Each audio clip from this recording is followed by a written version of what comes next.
So go.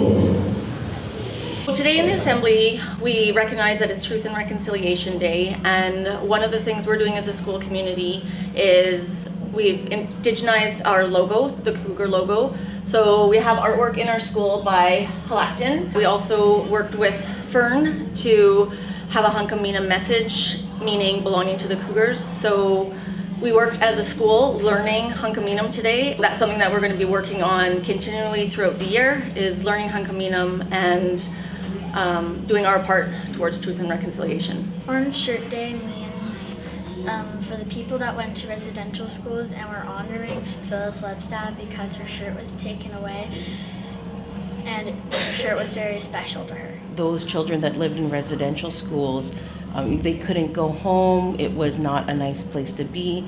How do you think that would make someone feel to have to go through that? Scared and sad that they couldn't be with their family for a long time.